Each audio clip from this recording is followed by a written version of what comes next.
ఒక ప్రత్యేకమైనటువంటి ఎంఓయూ చేసేటువంటి కార్యక్రమం జరుగుతూ ఉండింది. అది 2 గంటల లోపలనే అయిపోతుంది అనుకున్నాను. ఆ సమాచారం కూడా మీకు ఇవ్వాలనేటువంటి ఆలోచనతోనే అది అయిన వెంటనే మీ దగ్గరకు వచ్చాం. అన్నిగా భావించొద్దని చెప్పి మీ అందరికీ విజ్ఞప్తి చేస్తూ, ముందుగా రాష్ట్రానికి సంబంధించి విద్యుత్ సంబంధించిన సరఫరా రాష్ట్ర చరిత్రలో ఇప్పటివరకు ఇవ్వనంత పెద్ద ఎత్తున విద్యుత్తుని రాష్ట్ర ప్రజల అవసరాల కోసం అందించినందుకు సంతోషంగా మీ అందరితో ఆ వార్త పంచుకోవాలని ఆలోచనతోనే ఈరోజు ఇక్కడ కూర్చున్నాం.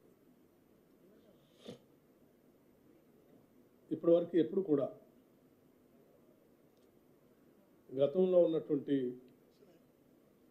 Highest utilization of power consumption మించి పెద్ద ఎత్తున నిన్న అనగా 8/3/2024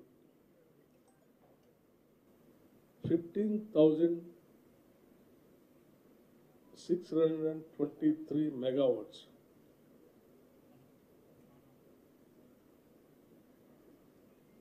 ఇది గతంలో 15,497 మెగావాట్స్ 30/3/2023 నాడు నమోదైనటువంటి పీక్ డిమాండ్ని నిన్న అనగా 8/3/2024 నాడు హైయెస్ట్ హిస్టారిక్ పీక్ డిమాండ్ 15,623 మెగావాట్లు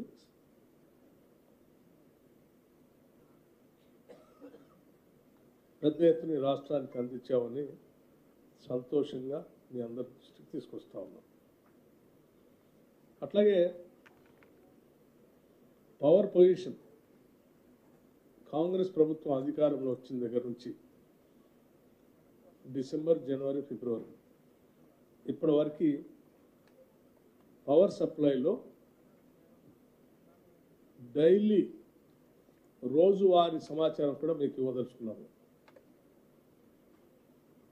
ఈ సమాచారం గత సంవత్సరం కంటే ఎక్కువగా ఈ సంవత్సరం డిసెంబర్లో కానీ, జనవరిలో కానీ, ఫిబ్రవరిలో కానీ రాష్ట్ర ప్రజలకి అవసరాల కోసం సరఫరా చేశాం, ఎక్కువగా సరఫరా చేశాం. గత సంవత్సరం వాడకం కంటే కూడా ఎక్కువగా సరఫరా చేశామని చెప్పడానికి కూడా సంతోషిస్తూ ఉన్నాను. చాలామంది గత ప్రభుత్వంలో ఉన్నటువంటి పెద్దలు కాంగ్రెస్ కావాలా, కరెంటు కావాలా, కాంగ్రెస్ వస్తే కరెంటు ఉండదు, నేను వస్తేనే నా దగ్గర నుంచే కరెంటు పుడుతుందని చెప్పినటువంటి వాళ్ళందరికీ ఈ వాస్తవాలు తెలియాలని వాళ్ళు చేసే తప్పుడు ప్రచారానికి, అంటే లేనిది ఉన్నట్టు ఉన్నది లేనట్టు భ్రమలు కల్పించి ఆ సోషల్ మీడియా ద్వారా కొంత తప్పుడు సమాచారాన్ని రాష్ట్ర ప్రజలకి మధుల్లో ఎక్కించాలని ప్రయత్నం చేస్తూ ఉన్నారు. ఫిగర్స్తో సహా, ఫ్యాక్చువల్ ఫిగర్స్తో సహా ఇది ప్రజలందరికీ తెలియచెప్పాలనే ఆలోచనతోనే మీ అందరూ పిలవటం జరిగింది. ఉదాహరణకి 2022 డిసెంబర్లో 200 మిలియన్ యూనిట్స్ వాడితే డిసెంబర్ 2023 అంటే కాంగ్రెస్ ప్రభుత్వం వచ్చిన తర్వాత 7.7 మిలియన్ యూనిట్స్ని సరఫరా చేశాం. As against 200 units, mega units, as against 200 mega units, million units, 207.07 million యూనిట్స్ని సరఫరా చేశాం. అలాగే జనవరి 2023 230.54 మిలియన్ యూనిట్స్ సరఫరా చేస్తే జనవరి 2024 243.12 మిలియన్ యూనిట్స్ని సరఫరా చేశాం. ఫిబ్రవరి 2023 263.38 మిలియన్ యూనిట్స్ సరఫరా జరిగితే ఫిబ్రవరి 2024లో 272.85 మిలియన్ యూనిట్స్ని సరఫరా చేశాం. మార్చ్ 2023 289.78 మిలియన్ యూనిట్స్ ఉంటే మార్చ్ 2024 295.21 మిలియన్ యూనిట్స్ని సరఫరా చేశాం. సో దీన్ని బట్టి గత సంవత్సరం కంటే కూడా ఎక్కువగా, గత ప్రభుత్వంలో సరఫరా చేసిన పవర్ కంటే కూడా ఎక్కువగా ఈ ప్రభుత్వం డిసెంబర్ నుంచి ఎక్కువగా సరఫరా చేసిందనేది అంకెలు సంఖ్యలతో సహా రాష్ట్ర ప్రజలకి మీ ద్వారా తెలియజేస్తూ ఉన్నాం. అట్లాగే హైయెస్ట్ పీక్ డిమాండ్ కూడా మేము సరఫరా చేసి దానిని కూడా ఇటువంటి పరిస్థితులు వస్తే కూడా మేము సరఫరా చేయడానికి సిద్ధంగా ఉన్నాం. తట్టుకొని నిలబడి కరెంటు అందిస్తున్నాం అని చెప్పడానికి సిద్ధంగా ఉన్నాం. అట్లాగే భవిష్యత్తులో కూడా మార్చ్, ఏప్రిల్, మే మాసాల్లో మేము పీక్ డిమాండ్ ఉండబోతా ఉంది కరెంటుకు సంబంధించి. ఎండాకాలం ఎక్కువ మొత్తంలో వాడకం ఉంటుంది కాబట్టి దానికి సంబంధించి 16,500 మిలియన్ మెగావాట్స్ని ఏర్పాటు చేసుకోవటానికి కావలసినటువంటి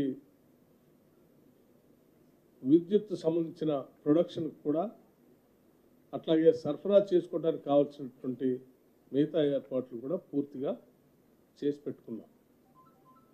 ఎవరికైనా కావాలని ఎవరైనా అపోహలు సృష్టించడానికి ప్రయత్నం చేస్తే ఆ అపోహలను నమ్మబాకండి. రాష్ట్ర ప్రజలందరూ కూడా నిశ్చింతగా ఉండండి, సంతోషంగా ఉండండి. మీకు ఎటువంటి ఇబ్బందులు రాకుండా చూసే బాధ్యత మాది. మేము చేస్తున్నాం, చేసి చూపిస్తాం. ఇంత పీక్ డిమాండ్ కూడా తట్టుకొని నిలబడటానికి కావాల్సిన ఆర్థిక పరమైనటువంటి వ్యవస్థలను కూడా మీరు కల్పించినటువంటి ఇబ్బందుల్లోంచి కూడా బయటకు వచ్చి ఆ పరిస్థితులు కూడా మేము ముందుగానే లెక్కేసుకొని దానికి కావాల్సిన ఏర్పాట్లు కూడా మేము చేసుకొని ప్రజలకి రాబోయే రోజుల్లో ఇబ్బంది లేకుండా చేసే కార్యక్రమం చేస్తున్నామని చెప్పడానికి సంతోషిస్తూ ఉన్నాం. అట్లాగే మీకు తెలుసు, మొన్న తాడిచెర్లకు సంబంధించినటువంటి కోల్ బ్లాక్ సంబంధించి కూడా కోల్ మంత్రి గారిని కలిసి వచ్చాం. అట్లాగే పవర్ సంబంధించినటువంటి మంత్రి గారిని కూడా కలిసి వచ్చాం, కేంద్ర ప్రభుత్వానికి సంబంధించినటువంటి వారితో కూడా రాష్ట్ర ప్రభుత్వానికి కావాల్సినటువంటి సహాయ సహకారాలు భవిష్యత్తులో రాష్ట్ర ప్రజలకు ఎటువంటి ఇబ్బంది లేకుండా ఇటువంటి పవర్ ప్రాజెక్ట్స్ సంబంధించిన కోల్ ప్రొడక్షన్ కానీ లేకపోతే పవర్ సంబంధించిన ఇతరత్ర దేశంలో మారుతున్నటువంటి పరిస్థితులకు అనుగుణంగా అంటే ఆల్టర్నేటివ్ ఎనర్జీ సోలరైజేషన్ కోసం కూడా మేము చేయాలనుకున్నటువంటి విషయాలు వారందరితో చర్చించడం, మాకు కావాల్సిన సహాయ సహకారాలు కూడా వారిని అందించవలసిందిగా కోరటం, వారు కూడా సానుకూలంగా స్పందించారు. భవిష్యత్తులో తెలంగాణ రాష్ట్రాన్ని ఒక ఆదర్శవంతమైనటువంటి రాష్ట్రంగా ఆల్టర్నేటివ్ ఎనర్జీని అందించేటువంటి, గ్రీన్ ఎనర్జీని అందించేటువంటి ఒక అద్భుతమైన ఆదర్శవంతమైన రాష్ట్రంగా తీర్చిదిద్దడానికి కావలసిన ప్రణాళికలన్నీ కూడా తయారు చేసుకుంటున్నాం. కొద్ది రోజుల్లోనే పవర్ పాలసీకి సంబంధించి కూడా ప్రకటన చేస్తామని కూడా మీ అందరికీ తెలియజేస్తా ఉన్నాం. ఉదాహరణకి సోలార్ ఎనర్జీ కావచ్చు, హైడల్ పవర్ కావచ్చు, లేకపోతే విండ్ పవర్ కావచ్చు, అట్లాగే పంప్ స్టోరేజ్ పవర్ ప్రాజెక్ట్స్ కావచ్చు, లేకపోతే సింగరేణి కాలనీస్లో మేము ఆల్రెడీ ఉపయోగించినటువంటి ప్రాంతాలని నిరుపయోగంగా ఉంచకుండా అక్కడ ఏర్పాటు చేసేటువంటి సోలార్ ప్రాజెక్టులు కావచ్చు, లేకపోతే ఆల్రెడీ తవ్వి ఉంచినటువంటి ఓబీ కాస్టుల్లో చెరువుల్లాగా తయారైనటువంటి ప్రాంతాలను వాడుకోవటం కోసం, పంప్ స్టోరేజ్ పవర్ ప్రాజెక్ట్స్ని వాడుకోవటం కోసం చేసుకునేటువంటి ప్రణాళికలు కావచ్చు, రాష్ట్రంలో ఉన్నటువంటి మీడియం మైనర్ ఇరిగేషన్ సంబంధించినటువంటి ప్రాంతాల్లో కూడా పెద్ద ఎత్తున ఆల్టర్నేటివ్ పవర్ని అందుబాటులో తీసుకొని రావడం కోసం కొన్ని కార్యక్రమాలని రూపకల్పన చేస్తూ ఉన్నాం. అంటే ఫ్లోటింగ్ సోలార్ సంబంధించి మీడియం ఇరిగేషన్ ప్రాజెక్ట్స్ చాలా ఉన్నాయి, మేజర్ ఇరిగేషన్ ప్రాజెక్ట్స్ చాలా ఉన్నాయి. వాటిల్లో పెద్ద ఎత్తున ఫ్లోటింగ్ సోలార్ వాడుకోవటం కోసం ఆల్రెడీ ఒక సర్వే కోసం మేము ఇప్పటికే రిపోర్ట్ కోసం కొంత వ్యవస్థని ఏర్పాటు చేసుకున్నాం. అలాగే ఉన్నటువంటి కెనాల్స్ పైన కూడా, పారుతున్నటువంటి కాలువల పైన కూడా సోలార్ పవర్ కోసం ఏ రకంగా వాడుకోవచ్చు అనే దానిపైన కూడా ఒక స్టడీ చేపిస్తూ ఉన్నాం. కాలువల పక్కన ఉన్నటువంటి బండ్స్ను కూడా సోలార్ పవర్ కోసం ఏ రకంగా వాడుకోవాలో కూడా మేము ఒక ప్రణాళిక తయారు చేస్తూ ఉన్నాం. వీటన్నిటి దృష్ట్యా భవిష్యత్తులో తెలంగాణ రాష్ట్రం ఒక సర్ప్లస్ పవర్గా ఉండేటువంటి రాష్ట్రంగా మారటమే కాకుండా గ్రీన్ ఎనర్జీని అందించేటువంటి ఒక మోడల్ రాష్ట్రంగా కూడా తెలంగాణ రాష్ట్రాన్ని మార్చిపోతా ఉన్నాం. ఇది మీ అందరికీ నేను ఇచ్చేటువంటి సమాచారం. రోజువారీ సరే, మేము ఈ ప్రభుత్వం ఇందిరమ్మ రాజ్యం వచ్చిన దగ్గర నుంచి రోజువారీ వాడకానికి సంబంధించిన లెక్కలు చెప్పడమే కాకుండా గ్రాఫ్ను కూడా నేను మీడియా వ్యవస్థలకి, సంస్థలందరికీ అందించదలుచుకునే మీ ముందుకు వచ్చాను. దీనికి సంబంధించి comparison statement blue and red line ఇచ్చి, మేము వచ్చిన తర్వాత 2024లో బ్లూ లైన్, 2023 రెడ్ లైన్తో సహా పూర్తి సమాచారాన్ని దీనిపైన తయారు చేశాం. వీటన్నిటిని మీకు కూడా ఆ గ్రూప్లో పంపించే ఏర్పాటు చేయబోతాం, సాఫ్ట్ కాపీని. దయచేసి అందరూ దీన్ని విరివిగా వాడుకోవాల్సిందిగా విజ్ఞప్తి చేస్తాం. ఇది పవర్ సంబంధించి. సో ఇంత చక్కగా స్పష్టంగా కేవలం మా మంత్రివర్గమే కాకుండా యావత్ మంత్రివర్గం అంతా కూడా ముఖ్యమంత్రి గారు రేవంత్ రెడ్డి గారి దగ్గర నుంచి మొదలు పెడితే రాష్ట్ర మంత్రివర్గ సహచరులు అందరూ పెద్ద ఎత్తున రాష్ట్ర ప్రజలకి కరెంటు పైన ఎటువంటి ఇబ్బంది లేకుండా చేయాలని ప్రణాళికాబద్ధంగా ముందుకు పోతా ఉన్నాం. వాటితో పాటు మా ఉద్యోగ వ్యవస్థ కూడా సీరియస్గా దీనిపైన దృష్టి సారించి గవర్నమెంట్ ఇచ్చేటువంటి డైరెక్షన్ని అమలు చేయడం కోసం పిన్ పాయింటెడ్గా ముందుకు పోతా ఉంది. రాష్ట్ర ప్రజలందరూ కూడా నిశ్చింతగా ఉండవలసిందిగా విజ్ఞప్తి చేస్తా ఉంది. నెంబర్ 1. నెంబర్ 2, ఏ నియామకాల గురించి నేను మళ్ళీ వస్తాను. I tell you. ముందుగా మనం పవర్ సరఫరా అనేది ప్రధానమైనటువంటి అంశం కాబట్టి ప్రజలకి అది ఇబ్బంది లేకుండా మీకు ఇచ్చేటువంటి సమాచారం వచ్చారు. దీంతో పాటు ఇంకా మిగతావి కూడా ఉన్నాయి కొన్ని, అవి కూడా అన్నీ అయిపోయిన తర్వాత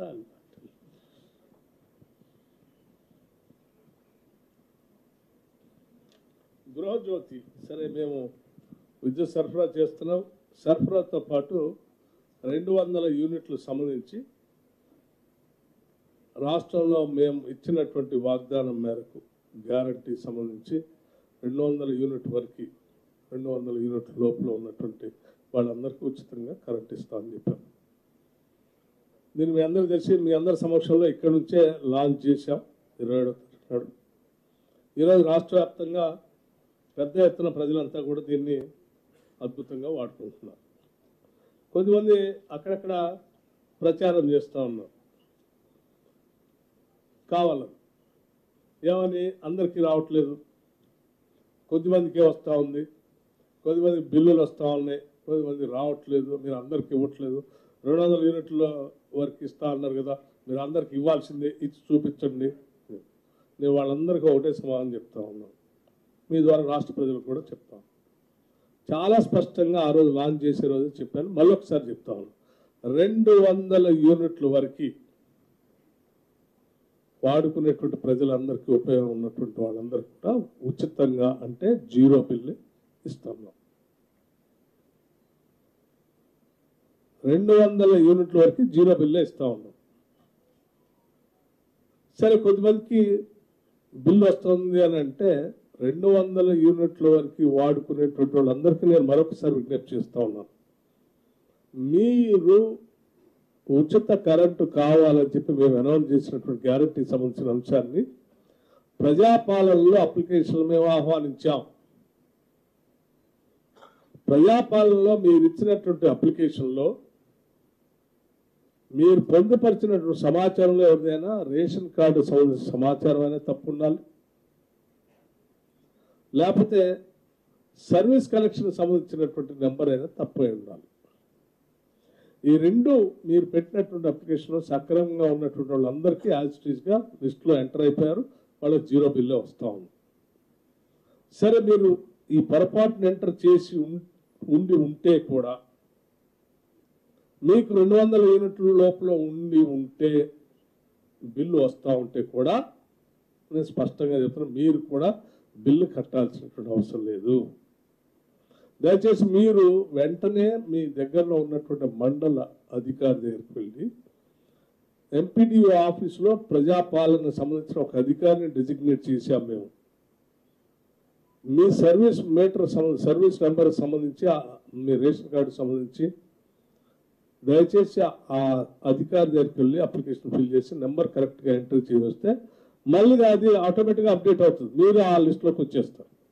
సో ఎవరు కంగారు పడాల్సిన బిల్, మీకు పొరపాటున బిల్ వస్తే కూడా బిల్ కట్టాల్సిన అవసరం లేదు. అంటే మీరు నెంబర్ ఎంట్రీ చేయకపోవటం వల్ల పొరపాటున మీకు బిల్ వస్తే మీ సర్వీస్ నెంబర్ మీరు సక్రమంగా ఎంట్రీ చేసుకోలేదు కాబట్టి ఆ ప్రజాపాలనలో మీరు ఇచ్చిన అప్లికేషన్ సక్రమంగా లేకపోవటం వల్ల బిల్లు వస్తే కూడా మీరు 200 లోపల ఉంటే మీరు తిరిగి మళ్ళీ ఎంపీడీఓ ఆఫీస్ దగ్గరికి వెళ్ళొచ్చు, అక్కడ దాన్ని రెక్టిఫై చేసుకోవచ్చు, ఎంటర్ కావచ్చు. అప్పటి వరకు మిమ్మల్ని సరే మమ్మల్ని ఎవరైనా బిల్లు అడుగుతారు కదా, వేధిస్తారు కదా, వేధించరు ఎవరు. 200 లోపల మీ బిల్లు ఉంటే మిమ్మల్ని ఎవరు బిల్లు అడగరు, క్లియర్.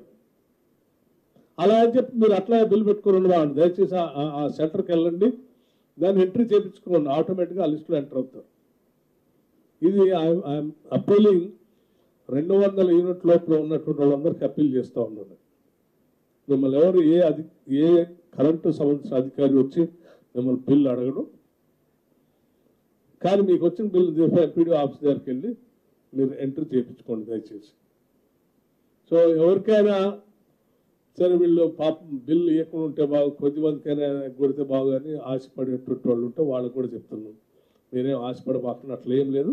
మేము అందరికీ స్పష్టంగా మరొకసారి చెప్తా ఉన్నాం, 200 యూనిట్ లోపల ఉన్నటువంటి వాళ్ళందరికీ ఉచితంగా కరెక్ట్ ఇస్తూ ఉన్నాం, క్లియర్. ఇది ఇంకా ఎవరికైనా డౌట్స్ ఉంటే కూడా మీరు మళ్ళీ మైక్ ఇవ్వండి. సార్, డిప్యూటీ సీఎం గారు, ఇప్పుడు 200 యూనిట్ లోపు తెల్ల రేషన్ కార్డు ఉన్న అర్హులందరికీ ఫ్రీగా ఇస్తామంటున్నారు. Maybe 1 or 2 units and 5 units ఏమో వస్తే మొత్తం బిల్లు కట్టాలా, లేదు ఎక్స్ట్రా వచ్చిన బిల్లు 10 యూనిట్ 200 యూనిట్ వరకు 200 యూనిట్ లోపల వచ్చినటువంటి వాళ్ళందరికీ ఉచితంగా కరెంట్ ఇస్తామని చెప్పి మేము ఆనాడు గ్యారంటీలో ప్రకటించాం, లాంచ్ చేసేటప్పుడు ప్రకటించాం, ఇప్పుడు కూడా చెప్తా ఉన్నాం.